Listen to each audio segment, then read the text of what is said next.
being an entrepreneur is definitely not for everybody. No. And one day I have $150,000 in my bank account, and then I pay an $85,000 bill, and then I'm back to $5. Yeah. That doesn't mean you need to go start your own business. No. Find another job. But it's scary. What's even scarier would be to stay somewhere where you're not happy, where you feel like you're dying inside every day. You eat what you kill also.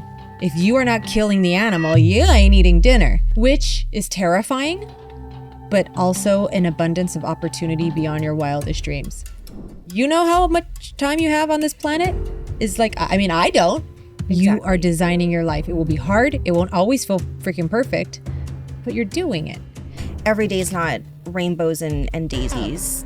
Social media is highlighting your wins, right? Most days are struggles, you know, it's tough. You have clients that need you, you have your bookkeeper that needs you, your admin that needs you, my dad that needs me. You that needs you. And me that needs me. There's gonna be a lot of moments like that, but you just get back up and you just keep going. That's it.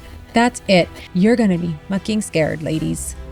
But then when you're scared, you plug right into Empowered with Gina, community, like-minded women, aligned people, and you're like, oh shit, I'm not alone.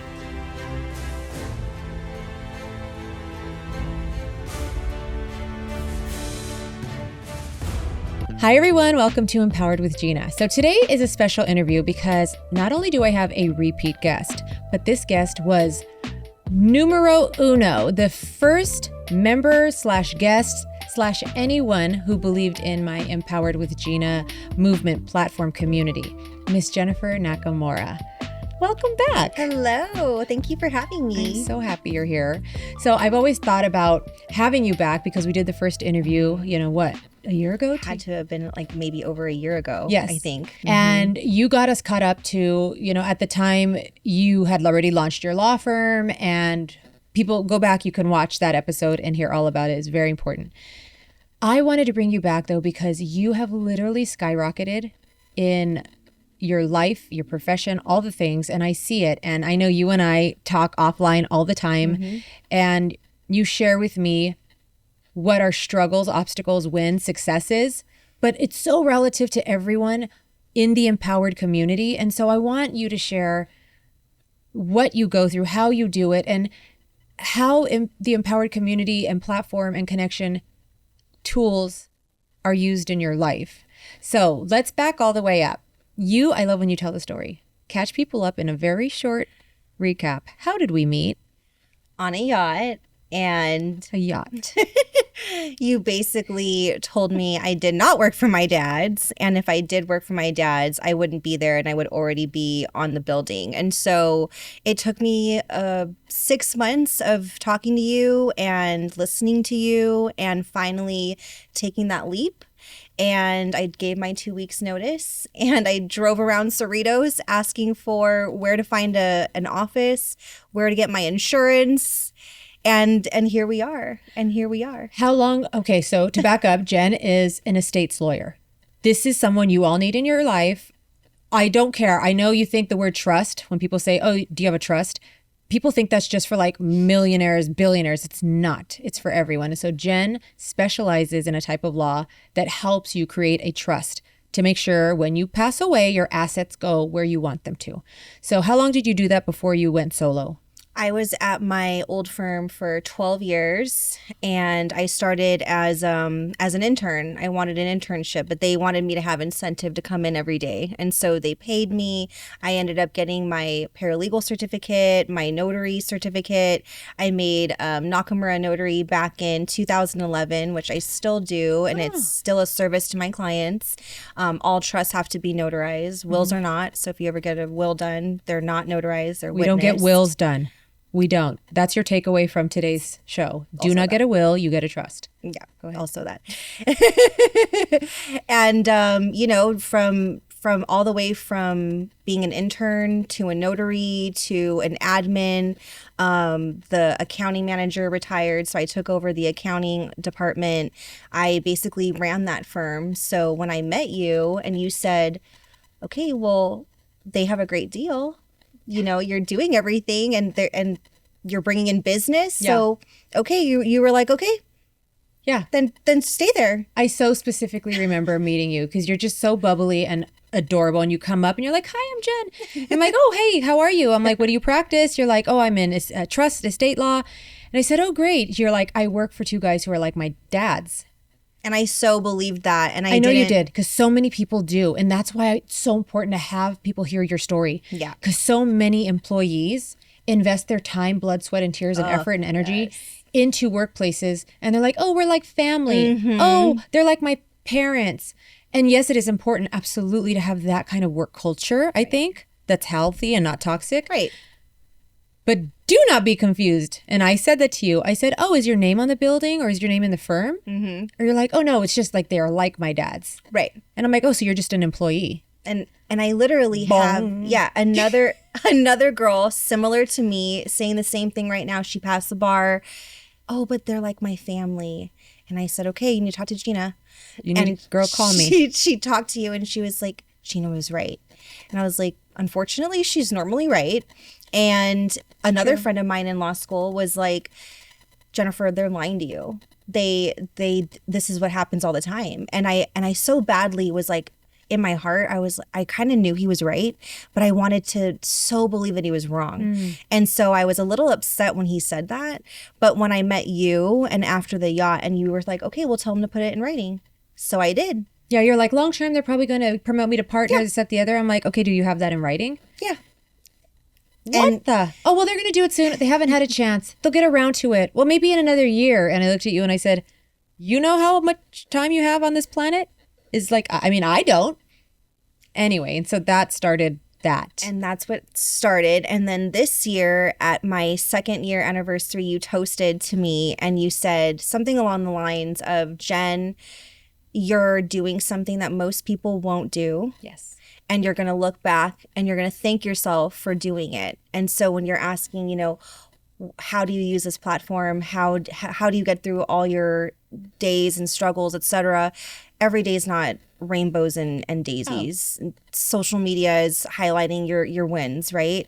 Most days are struggles. It's tough. You have clients that need you. You have your bookkeeper that needs you, your admin that needs you, my dad that needs me, you that needs you, and me that needs me. And I think that's why I'm so true to the Empowered with Gina brand, because it teaches people, but it really taught me that you need to stop and check in with yourself. And you and Mike have taught me the discipline, the consistency, the language, the perspective. And so I will catch myself talking to somebody and I'll be like, well, I was trying. And I'm like, no, I'm not trying. We do not try anything. I'm doing this. I am executing this. This is what I'm going to do this. And so not that Why is that important? Because if you say that you're trying, I feel like you're mentally saying that, well, I'm not there yet and it's okay to not be there yet. But the point of Empowered with Gina and Alder Talk and your guys' brand is, no, believe in yourself, take a deep breath, and look at yourself internally. And do the things that make you feel good, that are going to make you show up for your clients, for your family, and like you said, most of all, yourself. So I think also the great thing about Empowered with Gina is the community. And everyone in the community, they're not just cheering you on because we're, little cheerleaders. Yeah. I really believe that everyone's cut from the same cloth. We all genuinely believe in each other and we all want to lift each other up. So to answer your question, every day is so not easy. So going to the Sparks games on Tuesday nights or, coming to the podcast and talking to you, it just reminds me that we can do this, that we could always, and when we feel that we can't do it, there's a whole community that believes in you, that's cheering you on. And maybe if you have a hard day, you can go reach out to any one of them. Yeah. And they're going to be there and remind you who you are. Totally. You're totally right.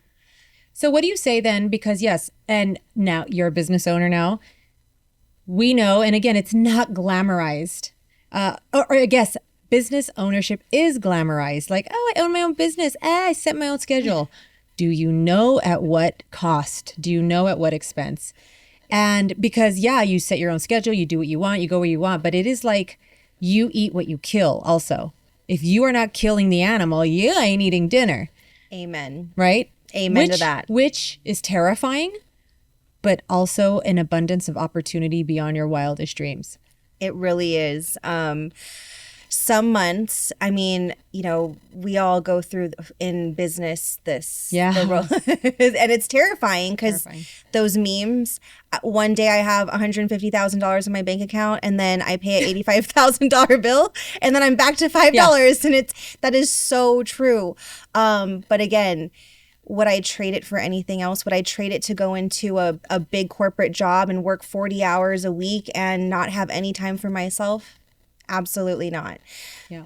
No. But a caveat on that, because not everyone is going to be a business owner. Right. It's not meant for everyone. No, it's not. And that's completely fine, because Absolutely. I think the same concepts apply for people in the workforce as well. The 9-to-5ers, the salaried people, the concept applies.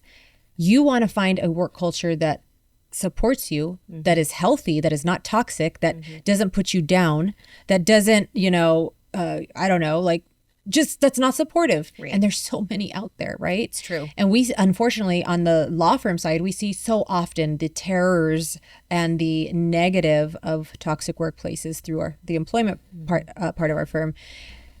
And it doesn't have to be that way. So the concept of ownership, self-love, you coming first, you being good with yourself, you very much carry that into a bad work situation and be like, I don't need to be here. That doesn't mean you need to go start your own business. No, find another job. Yeah. Oh, exactly. But it's scary.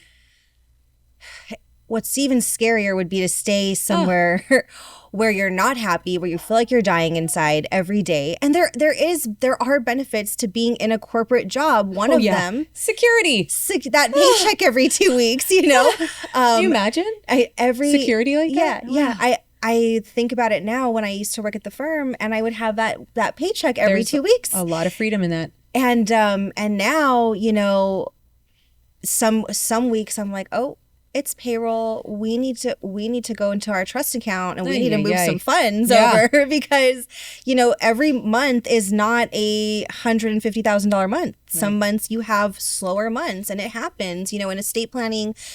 Typically January, our first quarter, not a lot of people are doing their estate planning. They're winding up the holidays. They're going back to school. They're not thinking about it. Exactly. So, as a business owner, you learn the concept of reserves, the concept of saving, the concept of having that cushion. Absolutely. So every time you make money, you got to put at least half away for Uncle Sam because you're going to have to pay your that guy. Yeah. But I really do look back on the corporate security, and I think to myself, being an entrepreneur is definitely not for everybody. No. And I've heard, I keep measuring myself because I've heard about 5 years in, that's when a lot of people will close shop and they'll go work for a firm. Okay. And that's okay too. If they've explored it and they're like, this is not for me. Exactly. Own it. So this year I'm 2 years in, and I'm like, I wonder if that's going to happen to me. Like, I wonder if I'm just going to want to shut down, but I think I love it. I know you love it. I think I'm not wondering anything. I know you love it. You're not going to shut down. And what are you talking about? It's so rewarding to be able to say that I paid myself my own salary for 2 years. I purchased my own home. I'm taking care of my dad. I think there's so much to be proud of in that. Yeah. And so even the struggles, so like when I'm not sure if I have enough to cover every single expense. I mean, I've done it every month, There's been some hard times, but you figure it out. And I think that's the beauty of entrepreneurship, is that there's always going to be something wrong. There's always going to be a fear. Always, no matter how successful. And that's the other thing about ownership, because maybe 12-year-old you looking at you now would be like, she is a complete success. I want to be her. Mm-hmm. But what she doesn't see is all the other things, right? Yep. And it's like, that's an excellent point. I think another thing about Empowered with Gina that has taught me so much is leaning in to the problems and leaning into but they're awkward and uncomfortable. Super uncomfortable, super awkward. But having that, I think it's this mindset, like you said, knowing that you're going to figure it out and you're going to make it. And that's what we do in Empowered with Gina. We just put our big girl pants on, and it might be terrifying, but I know it's going to be okay. It will be terrifying. How about that? Not might. Ladies, if you want to grow and if you want to change the life and have the thing you see on Instagram and you're like, God, that woman's got it all. She's got it going on. Okay, maybe she does or doesn't. But that feeling that you think about that woman having, that is what you will get. Who knows what the hell's going on in that woman's life? Again, social media is deceiving. It's going to put up rainbows and butterflies. That feeling, that spark that you are FOMOing about or jealous of or wanting in your life, that is the thing empowerment will bring you. And it will 100% be uncomfortable and scary and unknown, and you'll feel like you're free falling. How many times have we texted and I'm like, are you in a free fall mode? Or, oh, the sky is falling? A lot of the time. I think I've texted you at least 20 times with and the sky that is falling. and what do I say? I say the fact that you're feeling this is telling me you're on the right road. Because you're doing the hard. You're doing the hard. Something will yield from this. And it very well may not be the outcome that you wanted. That's the other thing. You have a big goal. You go towards it. Life happens. Shit happens. Things go sideways. Lifes. And you end up at another point. But that too is a worthy goal. And you're like, wow, how many times have we heard, I had one idea, one goal, and I was going that way. But because of the sky falling, lifing, this happening to me, which was the worst traumatic or whatever thing happened, I ended up here, and thank goodness I did. You could never even foresee it or plan for it, but the follow through for all of it is going for it and not letting the fear stop you. You're going to be mucking scared, ladies. But then when you're scared, you plug right into Empowered with Gina, community, like-minded women, aligned people, and you're like, oh shit, I'm not alone. I think it's also like faith. Like you have to have faith in yourself. And I think that's where it all comes back to the discipline, when like your exercise. You always talk about this. Like I'm in bed this morning and I really don't feel like going to work out, but Ever. I'm going to go do it. Or I really want to cuddle with my babies, but I'm still going to go do it. It's the same concept with entrepreneurship. Every day is not like, oh man, I love Gina Nakamura law, APC. I'm going to get up and it's going to be great. No. You're like, it's still there? But like you and I talk about, it's the discipline. It's doing the things that you know you need to do, even when you don't want to do them. Today was a stressful day. I knew I needed to get ready. I wanted to do my exercise. I wanted to look beautiful for Empower with Gina. Which you do. And so, thank you. You're welcome. And so I learned that you pivot, you make it work. And like you said, you call people to help you. That's it. So called the makeup artist. She came and did my hair and makeup. That allowed me to have time to do my Pilates before. I ironed my shirt when I was putting my coffee. That you can do it all. And so every day, I think what you also taught me is that we can do it all. We can travel, we can do our business, we can take care of our families, we can cook, we can clean, we can do all the things that we want to do. It's just a matter of prioritizing and taking care of yourself. Right. I don't cook first. and I don't clean though. Just a quick distinction. I don't clean and I don't want to clean. Can I? Of course I can. I only cook when I want to. But to your point, you design your life. Exactly. You are designing your life. It will be hard. It won't always feel freaking perfect. Yep. But you're doing it. Yep. Okay, so now let's pivot because, again, we're both lawyers and education and advocacy of people knowing their rights and all the things are super important to both of us. Trusts, wills, estates. Let's just quickly touch on that because I cannot scream any louder from the rooftops. Get your trust, get your trust, get your trust. Oh, but I'm only 22. Oh, but I'm only 33. I only have, I only own a house. I only own my car. I don't own anything, but I'm working and I have kids. Oh, if they have kids. Yeah. So just a snapshot for people who have never heard of this concept of a trust.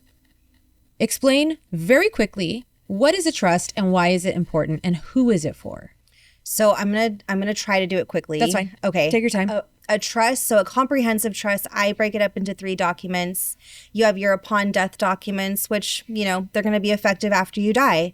Your trust is going to give away your property and specific gifts, and that avoids probate, which is a court process where you're going to pay me, the attorney, to file all these documents, and filing the documents isn't free. Not you, your family, your heirs.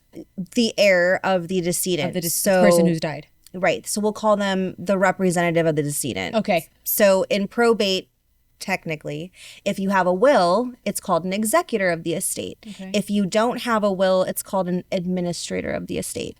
So to be simple today, we'll call it a representative of the estate. Okay. So the representative of whomever has passed away, the decedent, will act on their behalf and go to an attorney and administer the estate.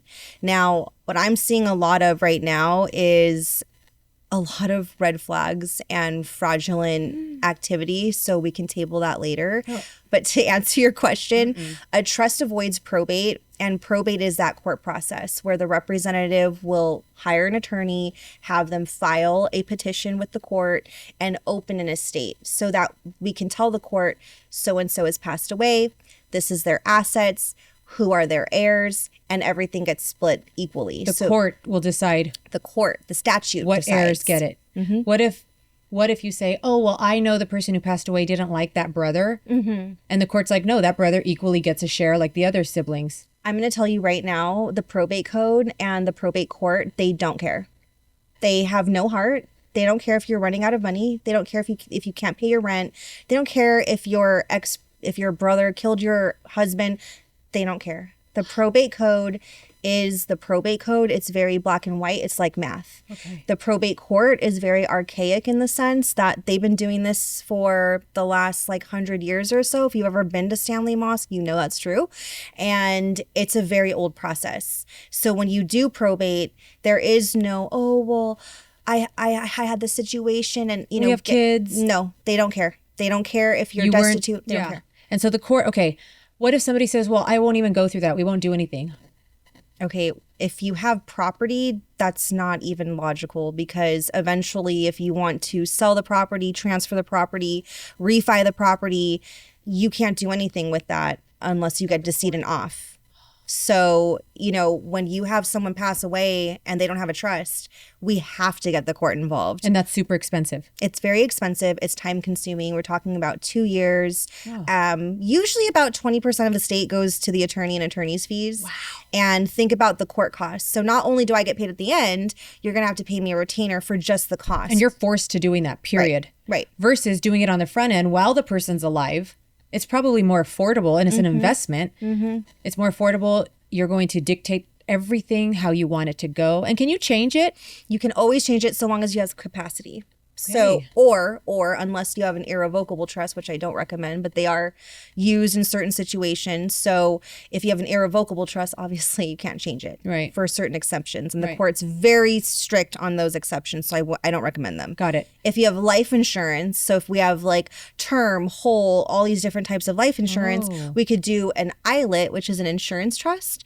So, those don't get changed often, but regular revocable trust, a regular family trust, as long as you have your capacity, you can always change it. So I'm a mom and we have a lot of kids. And one thing that's always been very important to me is when Mike and or I pass, however that works out, my children getting the assets, we obviously have a trust. I'm very specific to make sure that the money they are given is given out over different times of their life, not one lump sum. And I know it's a personal decision. Right, of course. Because again, we don't know how people are going to fare. We don't know I hope my children, and I have set my children up to be very successful and accountable human beings. Lives, and maybe that won't happen for them by their choice, but it better if you kids are watching. So, and they know this, the trust is set up so that the money is given out at certain ages for the kids. Because by age 20, if we pass away and they're 20, a certain amount will be given out. Just a small amount, because at 20, I didn't even know which way was up or down when I was 20. Same. Why in the F would I ever know what to do with money? So then I want to stress that for people with children. My goodness. One, your kids need a safety net if something happens to you. And when you pass. It's not a matter of if. You're going to pass. Spoiler alert. And number two, if you pass while they're young or 20s or 30s or 40s, you actually have a say about when that money can get distributed to them. So typically in estate planning, we use the age 25 to define an adult. Oh, So that's like the industry standard. interesting. Yeah. Who knew that? So Everyone's like, oh, they're 18, they're 21. exactly. Exactly. Wow. So up until the age of 25, usually a beneficiary can request a reasonable request from the trustee for what we call necessaries. That's a legal term of art. So that includes health, education, maintenance, and support. Right. Maintenance and support is a little more vague. Okay. So the trustee needs to use their discretion. So let's say Sophia asks the successor trustee, oh, I couldn't work this week for final exams and I need to get my prescription glasses. That would be a reasonable That's request. reasonable, sure. But if she said, well, I'm going to turn 20 this year and I want to go to the Wynn and have, I don't know, Steve Aoki in my room. Well, that's mommy's fault because I already set that standard for her. And yes, girl, that is fun, but you will not. That is written into the trust that no, that is not reasonable. You're not That's going to not get money to do reasonable. that. So the trustee should use their discretion. And that's why we say the root word of trustee is trust. You need to trust this person to make those decisions on your behalf. Now, to the children part again, what if you and Mike, God forbid, you guys are flying back from Louisiana and you don't make it back? That's right. And they're under the age of 18. Who's going to be the guardian? Who's the guardian? How is the money distributed? And we are a modern family. So my girls have their dad. Exactly. The boys are from us. Mike has his Exactly. children. There's that whole layer. There's a lot of modern families out there. Exactly. Then what? You see? And what if, and I hate to say this, but what if that husband's gone? What if he was traveling? And what if you and Mike were traveling and you're all gone? Do we have backups, right? So we want to talk about if you and Mike are gone, if he's gone, and then it's called the tertiary. So first, second, third, tertiary.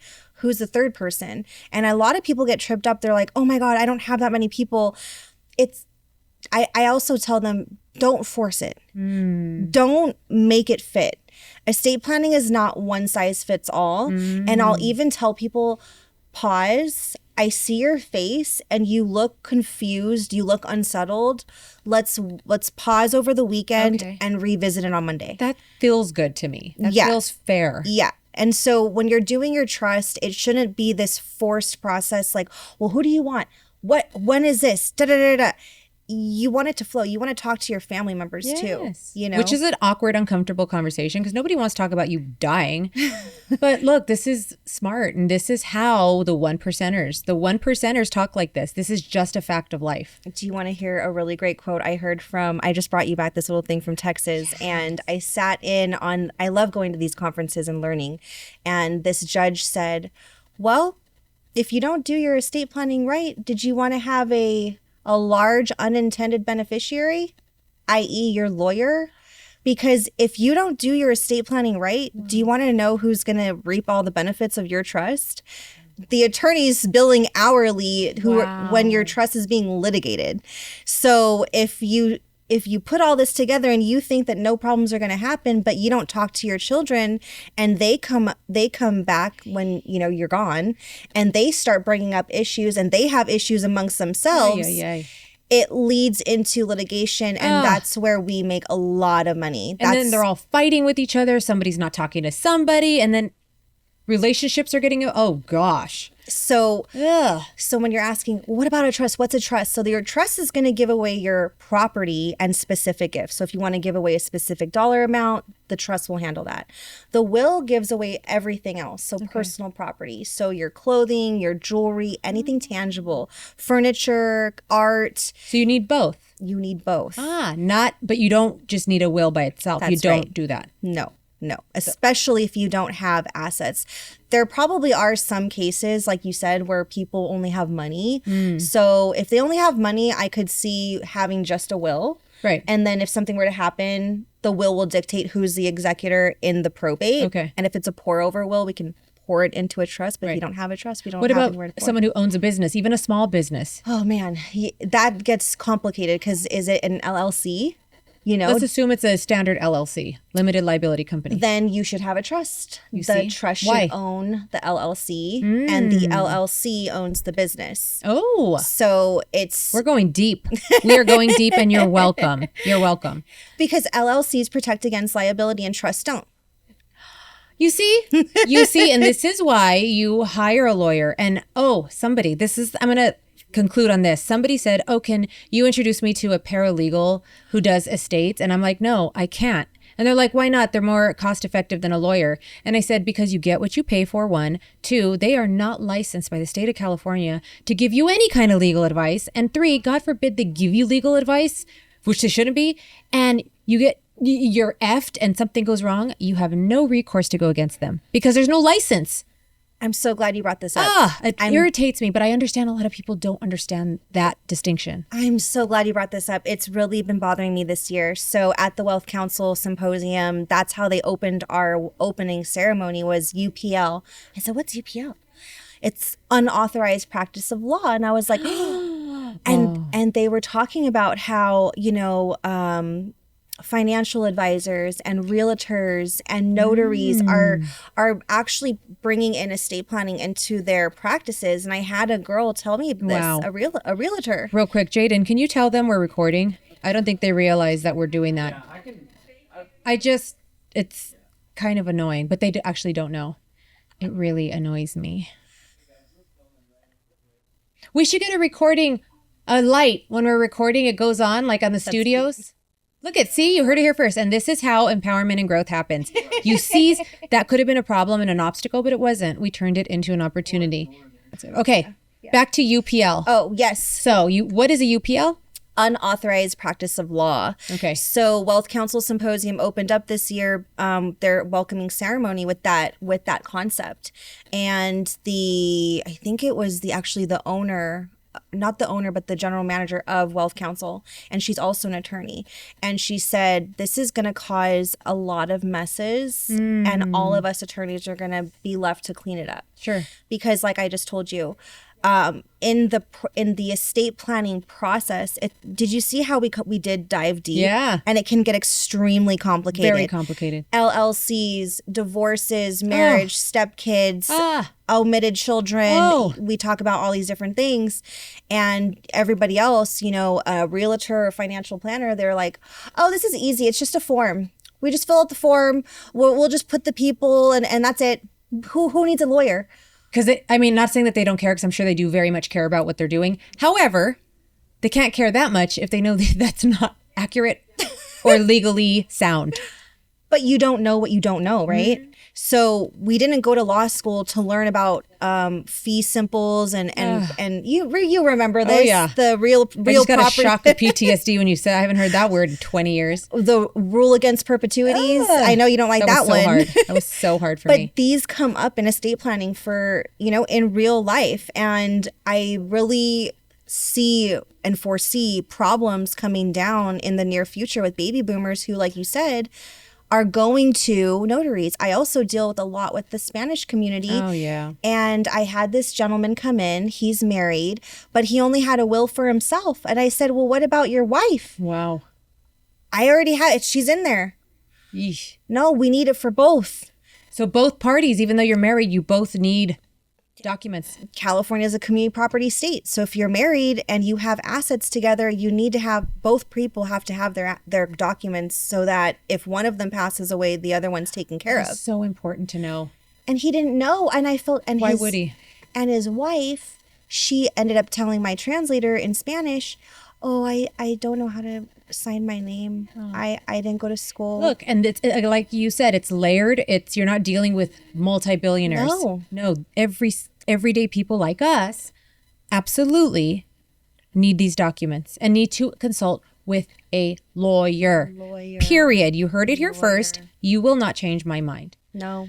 All right. So to conclude, Jen, high level, now that people are going to contact you because they should to get questions and just find out about their situation, what would you say to a woman who is maybe anywhere in the journey of her life and she's like, wow, I'm super inspired by Jen. It looks so easy, but I'm not as lucky as Jen. Like you said, it's not luck. It is certainly not luck. I never wanted to just start my firm. I was pushed into starting my firm. I love my firm. I love what I do now. I love my life now. But I would say to them, follow your path.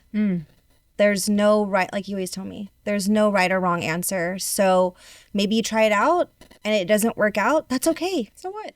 Then you'll figure it out through what you don't like, what you do like. But if it does work out, well then, hey. And like you say, always think about what could go right instead of what could go wrong. Thank you. So take the leap. Yes. Do everything that you can to make it the best business that you can. And if it doesn't work out, which like you always tell me, it will work out. Of course it will. It will work out. Just have faith in yourself. Yep. Literally. That's all I would say is have faith in yourself. And when you get down on yourself, just know that it's a moment. It's going to pass. And there's going to be a lot of moments like that. But you just get back up and you just keep going. That's it. That's it. And so we're going to have you back again in another 2 years. Yes. To see the growth that is happening. Yes. And I'm going to put Jen's information down in the caption. Please do reach out to her or a trusted lawyer to start asking these questions. And also check out the Empowered with Gina community platform. It is for you. We want you. No gatekeeping around here. It is an inclusive community of women who are aligned and who truly are on a upward trajectory in their life together. So thank you for tuning in, Jen. I love you. Thank you. Love you. I'll have you back soon. Bye.